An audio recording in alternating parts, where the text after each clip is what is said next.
What's up, geeks and gamers? It's Odin coming back with a box office breakdown for this past weekend, which saw Black Panther Wakanda Forever once again take the number one spot now 4 weeks in a row, but it had a little competition from it against a Universal film called Violent Night, which I've been hearing some mixed things about. I hear that it is so bad it's good. I've heard some people say it's so crazy that it's fun, and then I've heard some people just say that they didn't like it at all. So sounds like it's going to be a bit of a mixed bag, but right now, financially at the box office, it is doing pretty well, especially compared to a $20 million budget. Once again, showing that, hey, if you don't spend a ton of money on a film that you don't need to spend, you could probably end up making your money back easily and making some good profits to boot. We'll have to wait, of course, until next weekend to know for sure, but let's just say $13.3 million domestically on that $20 million budget is a very strong start. We also have the second weekend numbers for Strange World from Disney, which dropped 60%, meaning that this film is guaranteed to lose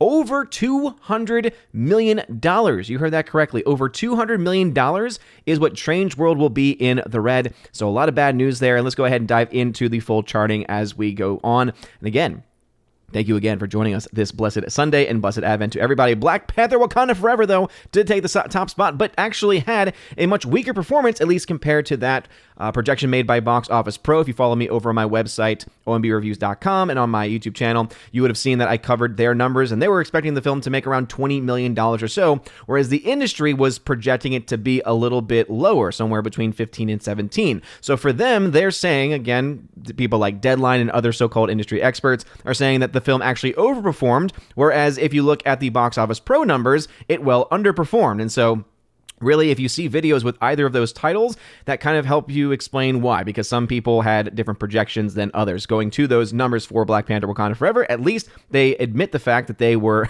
a little bit off there. It says it was a steeper drop than expected, with weekend projections around 21 to 23 million, but still good enough to hold on to first place. It's amazing also how they tried to basically make up for the fact that they were off by quite a bit by saying, in doing so, it becomes the first film to notch at least 4 weekends at the top in almost a year since Spider-Man No Way Home did so. Oh, really? You're going to try and put this in the same category as Spider-Man No Way Home, a film that made over twice as much money as this film did and will ever make, because Black Panther Wakanda Forever, we can now say, is slowing down quite a bit, actually. So not only is $1 billion out of the question, and that's been out of the question now for about a week or two, there's been some people who have been still trying to push that as a possibility. Obviously, if you look at my charting, it was a possibility if the legs were there. The legs are not showing themselves to be there. Yes, it had a very good performance over Thanksgiving, and that makes a lot of sense because a lot of people were off.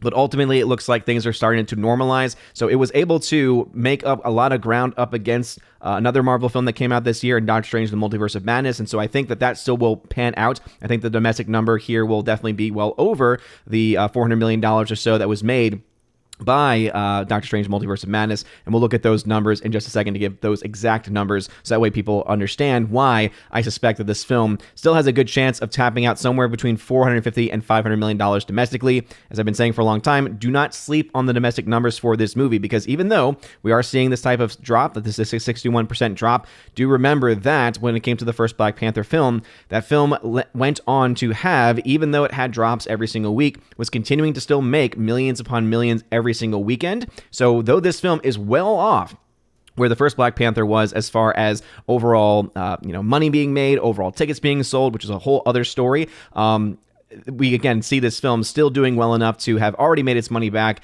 and is already around $60 million in net gain profit. So I think $100 million in net gain profit is a likelihood, but that will not make up for what's happening with Strange New World. I keep saying Strange New World, just Strange World itself, which, as you can see, dropped 60% in its second week of release. A massive drop-off for a film that didn't have a very strong opening weekend and still cost around $180 million. Meaning after you take into account marketing costs added on to that, yeah, the film is not going to get anywhere close to even just $200 million as far as in the red. That's how bad this movie is doing.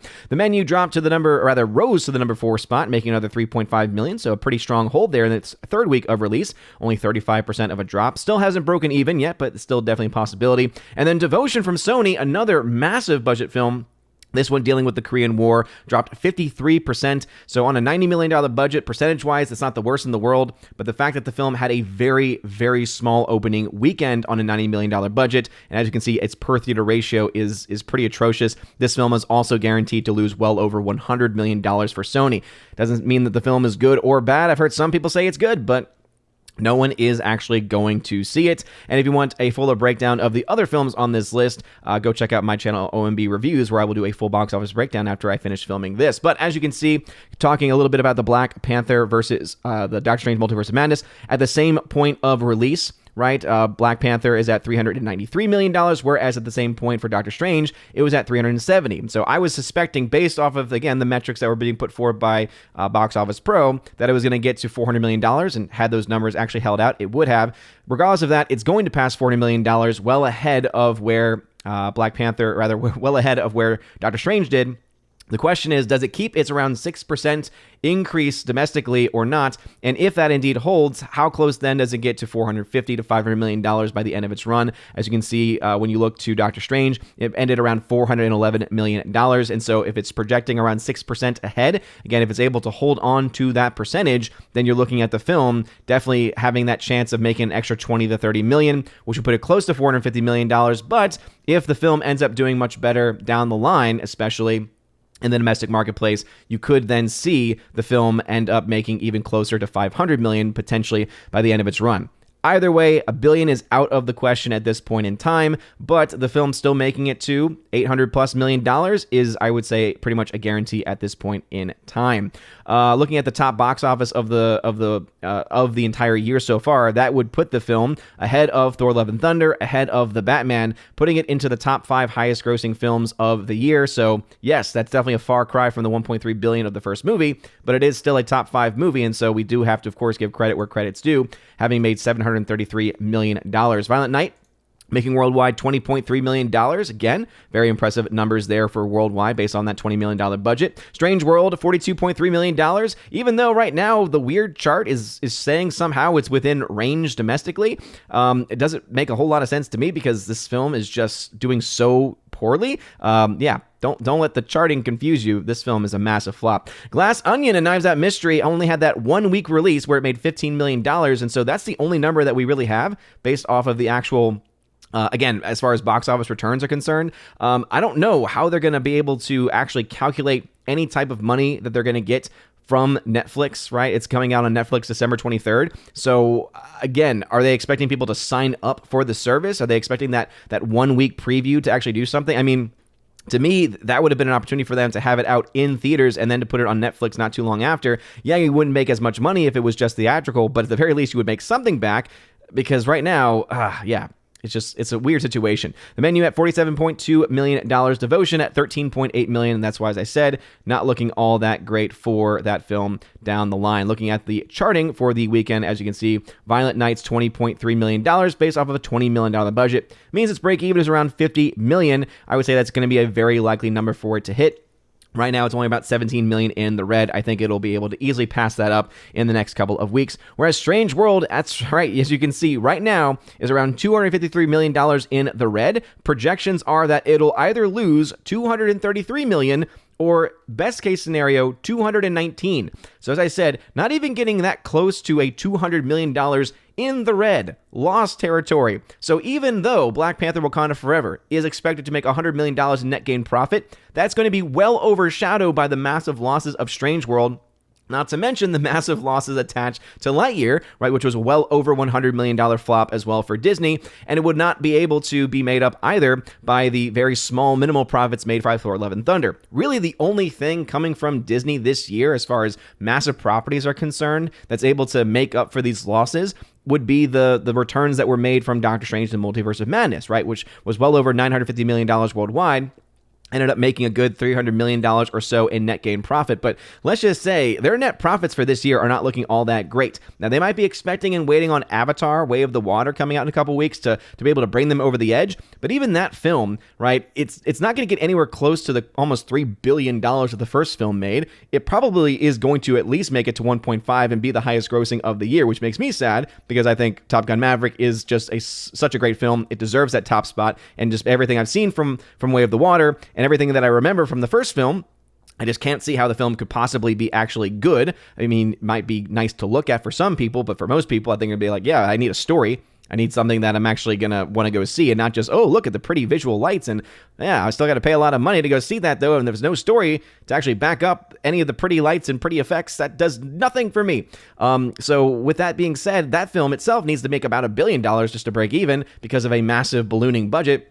And yeah, let's just say Disney does not have a lot of tricks up their sleeve to be able to pull in any real net gain profits for the year. But those are the numbers as they currently stand. What are y'all's thoughts about them? Let me know in the comment section down below. And again, check me out over at OMB Reviews if you want even further analysis of some other films. As I said, with Glass Onion, $51 million in the red. Again, this was a property that they paid Rian Johnson around, $200 million or so to make 2 films. And the film cost $40 million.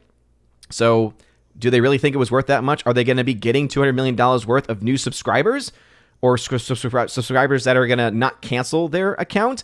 Again, how they quantify success on those platforms still boggles my mind outside of the actual subscription fees, right? And then you have the menu, as I said, $60 million in the red. I still think it has a good chance of making it all the way, but we'll have to wait and see on that. She Said, which was all about the Me Too movement, continues to be a massive flop. Again, Wakanda Forever is at $64 million. Black Adam still a flop, and there's the $100 million loss that was still for Amsterdam. Also, La La Crocodile's chances, it only added around $3 million this week, so yeah, it was looking like maybe it could be that little engine that could. Maybe it could just, keep on cranking those numbers out. But I think it's gotten to the point where it's just not going to have enough in the tank. And I've been saying this for a while to make it to its break-even point. But those are the numbers. What are y'all's thoughts? Have you seen Violent Night? Was it any good? Obviously, we had there was a video that was put out by Drunk 3PO where him and Ryan from RK Outpost and Geeks and Gamers, right, they were able to see the film and they enjoyed themselves, right? They didn't think the movie was that great, but they enjoyed themselves. So did you think it was good? Do you think it's going to break even? I think that it's kind of guaranteed based off of the opening and just how little the money, how little money it costs to actually make the movie. And also, what are y'all's thoughts about Strange World losing almost 200+ million, being a guaranteed flop from Disney? Yeah, interesting to see Disney in a lot of weird financial situations, especially with everything going on at the top with Bob Chapek being out and Bob Iger coming back. Will they start to have those deals with China once again for some of their bigger releases? I think that ultimately they're going to have to rely on that, even though it's a bit of fool's gold, seeing that they only get about 25% of the box office back on those deals. But what are y'all's thoughts about this? Let me know in the comment section down below. If you like this video, smash that like button, loud that fire button, honestly, smash the rumble button. You're all amazing and beautiful people. Hope you all have a wonderful rest of your day. And as always, God bless.